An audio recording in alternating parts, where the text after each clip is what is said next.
Comitê Gestor do Fundo Setorial é um órgão do então Ministério da Cultura e atualmente do Ministério do Turismo.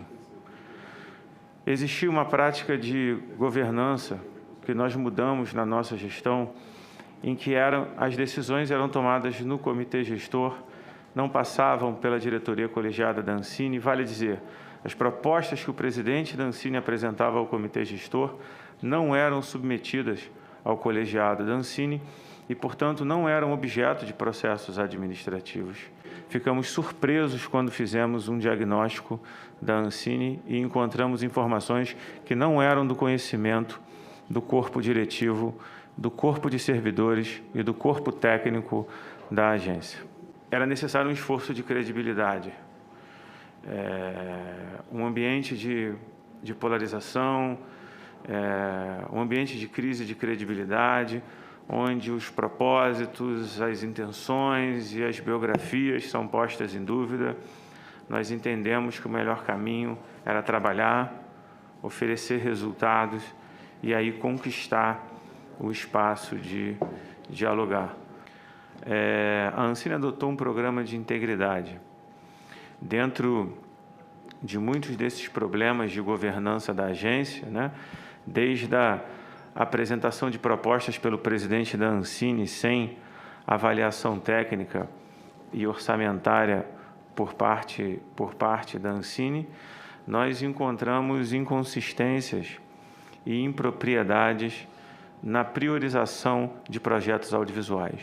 Não conseguimos encontrar qual critério era utilizado para um projeto ser contratado em detrimento do outro. O Tribunal de Contas entendeu por bem fazer uma auditoria de governança do fundo e, a partir daí, elencar cerca de uma dezena de recomendações no sentido de fortalecer a governança. Vale dizer, desde princípios básicos. Muitas vezes, a desinformação no setor do audiovisual, ela se dá porque muitas vezes nós ficamos perplexos com o óbvio. Senador, não era feita uma análise de capacidade operacional para lançamento dos editais, quiçá de disponibilidade financeira. Se eu vou anunciar um edital que objetiva selecionar 100 projetos, 2 requisitos mínimos devem existir. Eu devo ter capacidade de analisar os 100 projetos. E eu tenho que ter recursos para financiar os 100 projetos, sob pena de frustrar expectativas e prestar um desserviço a uma atividade tão relevante. Isso era praticado rotinariamente e reiteradamente na Ancine. A diretoria colegiada da Ancine e, por consequência, o seu corpo de servidores e o seu corpo técnico era alijado de decisões tomadas no âmbito do Comitê Gestor do Fundo Setorial. Muitos dos problemas hoje enfrentados são resultados dessas falhas de governança. Exatamente depois de tomar conhecimento do desvelamento dessa situação e das ações tomadas, eu, como servidor há 15 anos da casa, decidi, por convicção, participar dessa gestão como secretário de políticas. Então, assim, eu também fui surpreendido como era conduzido o fundo. E a hora que eu sou pesquisador, sou interessado no assunto, sei como é que se modela o fundo, pesquiso o fundo ano a ano e de fato, fui surpreendido. E nosso propósito era garantir o cumprimento dos compromissos assumidos pelos editais lançados, para que não houvesse insegurança e descontinuidade da política pública. A Ancine trabalhou com algumas premissas ao longo da sua história, e aqui o que nós estamos fazendo é um diagnóstico. Nós entendemos que todos trabalharam e contribuíram com suas melhores intenções e melhores esforços. Mas na construção da política audiovisual, muito embora a medida provisória fosse muito clara no desenvolvimento de uma atividade audiovisual vocacionada à formação de uma indústria, todo o arranjo normativo da Ancine não se dedicou a dizer o que não pode e dar certa liberdade aos arranjos, aos modelos de negócio, à livre iniciativa, algo que é muito natural da atividade audiovisual, é uma atividade ligada à inovação, à criação, novos modelos surgem a todo momento. Os efeitos de uma regulação adequada também tendem a promover o investimento privado. E, por esse ângulo, a política regulatória deve almejar a superação de barreiras comerciais e jurídicas ao ingresso de novos agentes econômicos na atividade, assegurando a livre iniciativa e a defesa da concorrência. Compreendo que, ao garantir a competição setorial, a tendência é contarmos com a maior oferta de serviços audiovisuais ao consumidor e ao preço que permita o mais amplo acesso possível por parte da população. A partir do momento que a Ancine diz o que pode, o volume de exceções ele é um crescente. Quando a agência começa a ter áreas que tratam do mesmo assunto com interpretações diferentes, você passa a ter conflitos internos de tratamento. Quando não existem metas e diretrizes para o investimento, uma meta muito simples, concluir um filme, você passa a impor um prejuízo ao produtor. O produtor apresenta um orçamento de, vamos supor, de R$1 milhão. Se eu tenho R$1 milhão e acredito que aquele projeto vale R$1 milhão, eu deveria investir R$1 milhão e atingir a meta, o objetivo de ver aquela obra concluída. Convive com interpretações distintas de áreas de um mesmo processo linear e são forçadas a sempre voltar para a fila, porque sempre precisam de mais investimento para concluir seu projeto. Isso aumenta e muito o risco do produtor. Isso aumenta e muito o risco de que, ao fim e ao cabo, a sua prestação de contas tenha problemas. Porque, é claro, ele teve o seu cronograma, ele teve o seu orçamento desorganizado. Então, na nossa percepção, o maior peso da chamada burocracia do audiovisual é esse sistema perverso de análise, aprovação e acompanhamento de projetos audiovisuais. Temos hoje, senhores e senhoras senadores, 2.100 projetos em fase de execução, perfazendo um investimento de R$2 bilhões. Não estou me referindo a projetos em fase de prestação de contas. São projetos que estão em execução. Muitos desses projetos ainda necessitam de recursos para a sua conclusão, para a sua finalização. Não podemos esquecer que a Ancine foi criada com a participação direta do setor. Ela veio atender uma demanda do setor, especialmente o setor de produção independente, no sentido de desenvolvimento de uma indústria audiovisual brasileira. O audiovisual está cada dia mais presente na vida do cidadão, seja na tela do celular, do computador ou da TV, se constituindo em elemento propulsor da economia mundial, e no Brasil não é diferente. Os números apurados pela Ancine dão conta de que, em 2018, o valor adicionado pelo setor audiovisual na economia brasileira foi de R$ 26,7 bilhões. Os dados revelam ainda que o audiovisual supera indústrias importantes como a farmacêutica, têxtil e de equipamentos eletrônicos. Tais números demonstram a relevância do setor audiovisual para a economia, bem como a necessidade de preservação da política pública setorial. É a atividade mais dinâmica e inovadora da economia criativa e do entretenimento.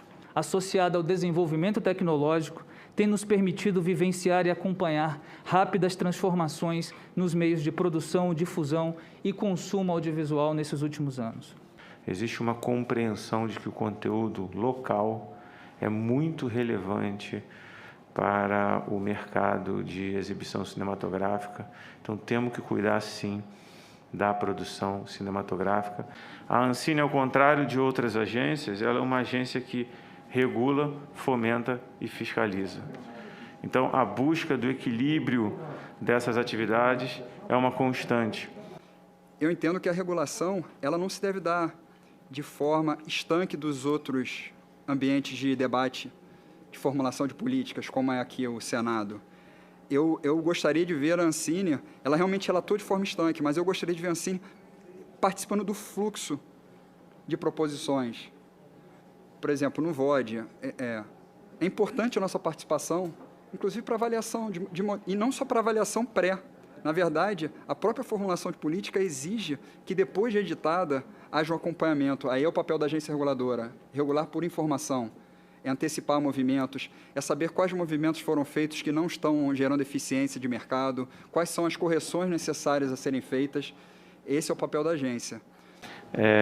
A medida provisória que instituiu a Ancine traz, no seu artigo 27, um dispositivo muito valioso, ainda não regulamentado, permite que essas obras sejam acessadas por escolas, televisões educativas, e a Ancine está implementando e fazendo estudos para a regulamentação desse dispositivo. Considero ainda imprescindível ao sucesso da política pública brasileira a universalização do acesso às obras audiovisuais, especialmente aquelas financiadas com recursos públicos. O aperfeiçoamento dessas regras e a adoção de uma nova lógica de um fundo que tenha como meta a conclusão da obra é um desafio. As salas de cinema ainda representam considerável fonte de receita para as produções audiovisuais, além de se constituir um espaço relevante para a cultura, para o entretenimento e para a socialização. A ampliação do número de salas de cinema está em linha com o objetivo de tornar os serviços e os produtos audiovisuais acessíveis a uma maior parcela da sociedade brasileira. Portanto, entendemos como um importante vetor para a difusão cultural no país a construção de mais salas de cinema, sobretudo nas regiões Norte, Nordeste e Centro-Oeste, mas também nas demais regiões, principalmente em cidades do interior e nas periferias e comunidades carentes das grandes capitais. Materializar a sinergia entre cultura e educação, entre audiovisual e educação, mais precisamente, por meio de ações integradas, seja na formação técnica e artística, seja no intercâmbio acadêmico ou ainda na produção documental e de material didático em suporte audiovisual, parece ser um bom caminho a ser trilhado nesse próximo ciclo de gestão.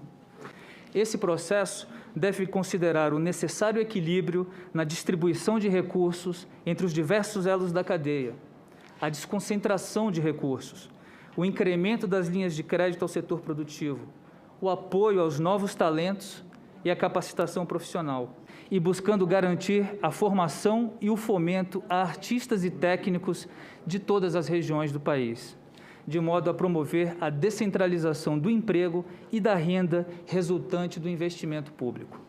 Ou seja, estabelecendo regras claras, objetivas e um processo transparente de seleção e de escolha, se tem uma distribuição mais equitativa dos investimentos do fundo. Ele ainda é muito mais eficiente que a maior parte dos fundos públicos de investimento setorial. Um fundo público, ele é muito eficiente, ainda que abaixo de sua integralidade de recursos que lá existem. Por gestão macroeconômica, não vem para a conta, não podem ser desembolsados na sua integralidade. É necessário garantir a participação da produção brasileira independente, é necessária a preservação de direitos, é necessária a comunicação pública dessas obras, é necessário o acesso ao conteúdo brasileiro pela população brasileira e que esse conteúdo circule como expressão da cidadania no âmbito interno e como expressão da identidade nacional no âmbito externo.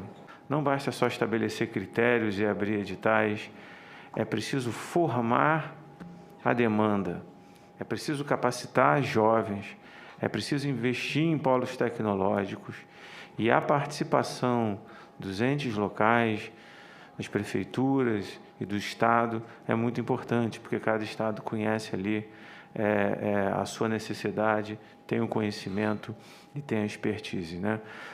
De fato, precisamos buscar reduzir o peso da burocracia nos processos de fomento e, para além disso, é necessário considerar um maior equilíbrio na distribuição dos recursos entre os diversos elos da cadeia, não só em produção, distribuição, exibição, também em capacitação, festivais. É necessário reduzir a concentração de recursos em poucas empresas, é necessário estimular a entrada de novos agentes, estimular que iniciantes também tenham oportunidade.